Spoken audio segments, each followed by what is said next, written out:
যদি এই ভোট কেন্দ্র দখলের চেষ্টা করে, কেউ যদি কারচুপি করার চেষ্টা করে, বাংলাদেশে আবার জুলাই নেমে আসবে। একটা পক্ষ পিছন দিক দিয়ে ক্ষমতা আসার চেষ্টা করছে।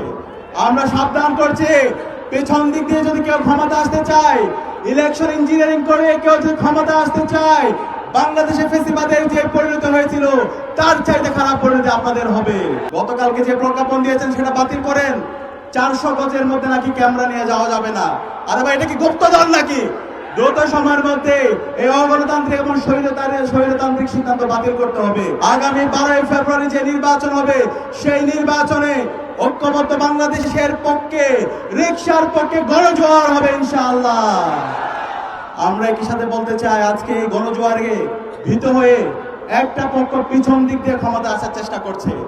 আমরা সাবধান করছি, পেছন দিক দিয়ে যদি কেউ ক্ষমতা আসতে চায়, ইলেকশন ইঞ্জিনিয়ারিং করে কেউ যদি ক্ষমতা আসতে চায়, বাংলাদেশে ফেসিবাদের যে পরিণত হয়েছিল তার চাইতে খারাপ পরিণতি আপনাদের হবে। নির্বাচন কমিশন, আমরা আপনাদেরকে সতর্ক করছি, গতকালকে যে প্রজ্ঞাপন দিয়েছেন সেটা বাতিল করেন। 400 গজের মধ্যে নাকি ক্যামেরা নিয়ে যাওয়া যাবে না। আরে ভাই, এটা কি গুপ্তধন নাকি? দ্রুত সময়ের মধ্যে এই অগণতান্ত্রিক এবং স্বৈরতান্ত্রিক সিদ্ধান্ত বাতিল করতে হবে।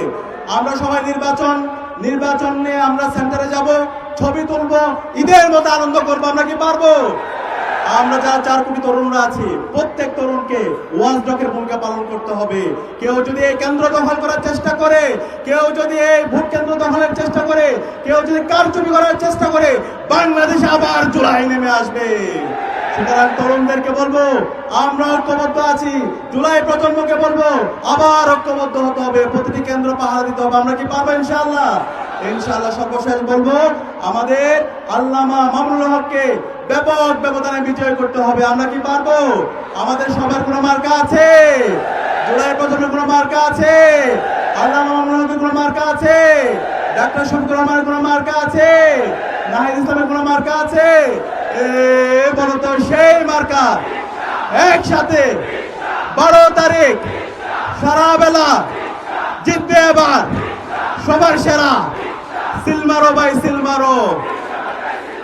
12 তারিখ সারা দিন। সর্বশেষ রিকশায় সিলমারার পাশাপাশি আমরা গণভোটে হ্যাঁ দিব। গণভোটে হ্যাঁ মানে হলো আজাদি, হ্যাঁ মানে হলো ইনসাফ, হ্যাঁ মানে হলো শহীদ উসমান হাদি হত্যার বিচার। তাহলে আমরা গণভোটে হ্যাঁ পারবো তো ইনশাআল্লাহ?